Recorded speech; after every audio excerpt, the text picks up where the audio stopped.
Hello friends, आपके हमारे channel पर स्वागत है। आज हम पढ़ेंगे रदर मॉडल ऑफ एटम या फिर रदरफोर्ड थ्योरी भी कह सकते हैं। तो देखिए, रदरफोर्ड थ्योरी के अनुसार न्यूक्लियर थ्योरी, उन्होंने न्यूक्लियस के बारे में ही बताया था। जैसा कि मैंने बताया था कि थॉमसन साहब ने अच्छी तरह से न्यूक्लियर को बताया था, लेकिन उसको एक्सप्लेन नहीं किया था अच्छी तरह से एक्सपेरिमेंट के थ्रू। इन्होंने एक्सपेरिमेंट भी किया था और कुछ लॉ भी दिए थे, स्टेटमेंट भी दिए थे। तो according to the Rutherford nuclear theory, Rutherford के अनुसार न्यूक्लियर थ्योरी क्या कहता है, ही स्ट्रक, उन्होंने एक अल्फा पार्टिकल को स्ट्रक किया। रेडियम हुआ था अल्फा पार्टिकल, गोल्ड फॉइल से उन्होंने स्ट्रक किया। मैंने ये भी बताऊंगा कि उन्होंने गोल्ड फॉइल से ही क्यों किया, और नीचे मैं डायग्राम भी बताता हूँ कैसे कैसे किया। पहले मैं पढ़ के बताता हूँ।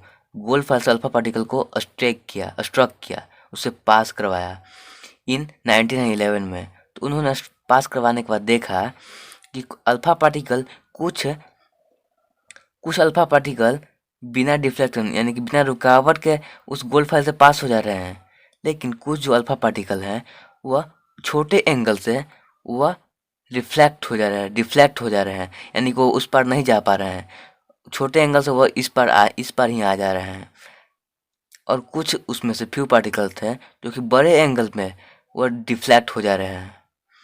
मैं यहाँ पे एक डायग्राम के थ्रू आपको बताने की कोशिश करता हूँ। तो ये देखिए, मान लीजिए कि यह हमारा हो गया क्या, यह हमारा हो गया अल्फा पार्टिकल। ये अल्फा पार्टिकल का सोर्स है, यहीं से हमारा अल्फा पार्टिकल आ रहा है। या फिर ये रेडियम भी हो सकता है, रेडियम का लाइट है।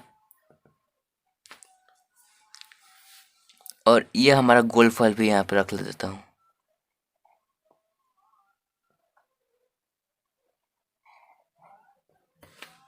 तो ये देखिए, मैंने बनाया कि यह जो है यह हमारा गोल्ड फॉइल है। गोल्ड फॉइल यानी कि यानी कि सोना का पत्थर है, पतला उसका सीट है।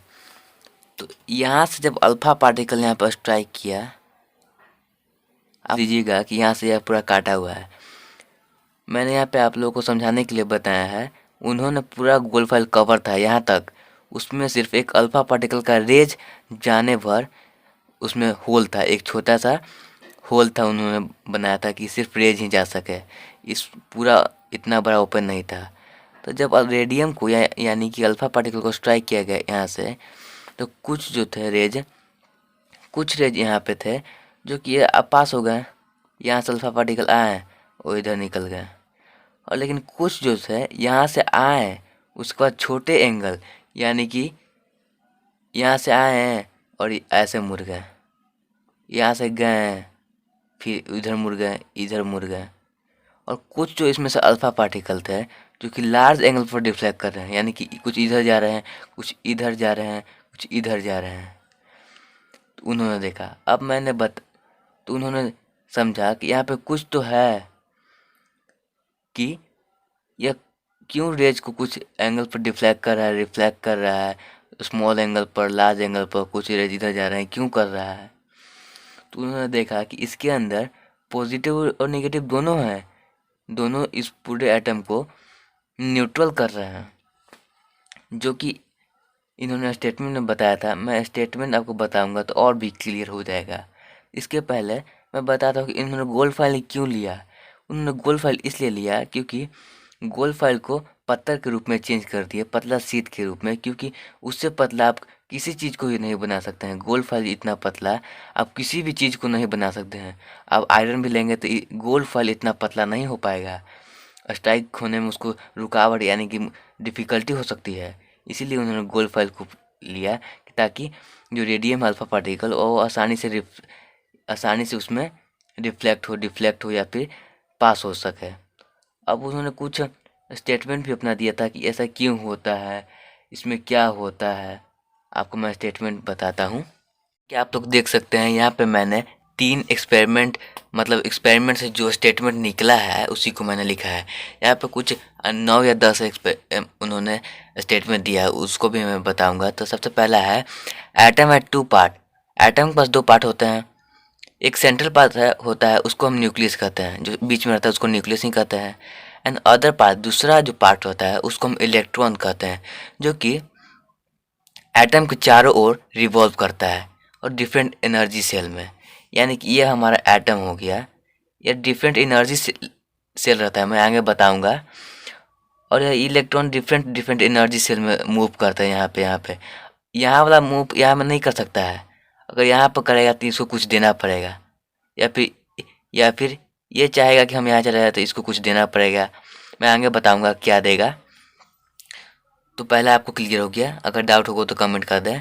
और दूसरा में है most of the alpha particle, अधिकांश अल्फा पार्टिकल जब एटम से पास करवाए गए तो उसका मतलब निकला कि उस पार्टिकल में एटम में मेजर पार्ट मतलब ज़्यादा पार्ट, पोर्शन मतलब पार्ट भी कर सकते हैं, ज़्यादा पार्ट एटम का वह खाली है, इसीलिए वह अल्फा पार्टिकल वहाँ से पास कर गया।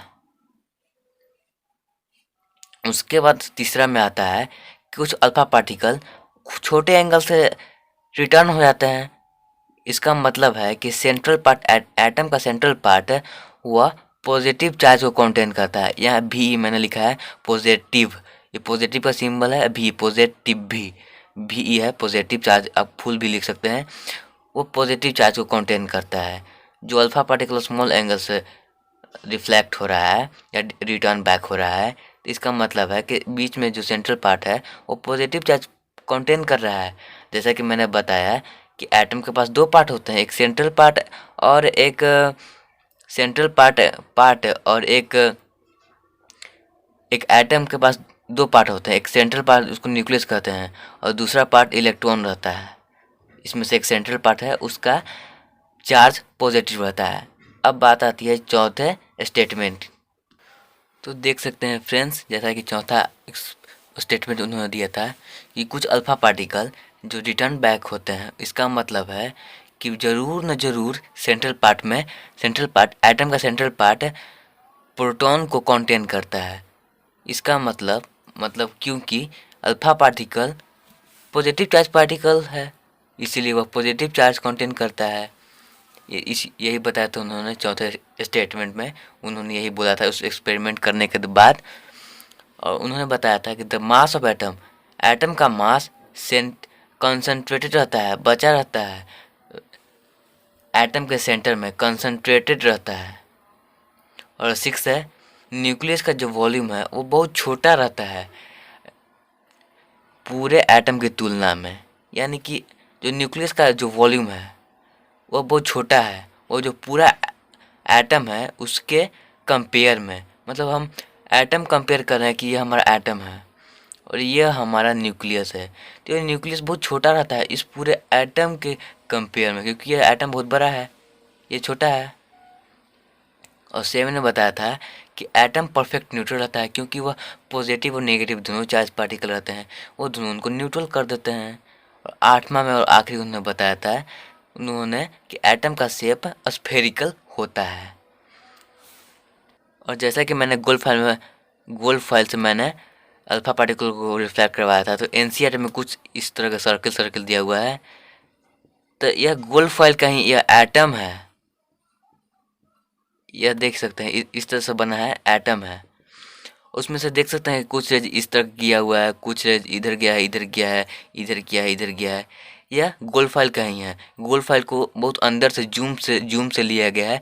वह सिर्फ उसका पार्टिकल का उसमें पिक्चर बताया गया है एनसीईआरटी में। उसमें लिखा है scattering of particle alpha particle by A gold file.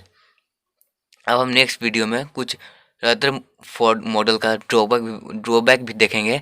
उनका कुछ गलती भी हो गया था बाद में जाके कि वह सही नहीं हो पाया था, वह बाद में जाके उनका ड्रॉबैक भी कुछ था, वो हम नेक्स्ट वीडियो में देखेंगे।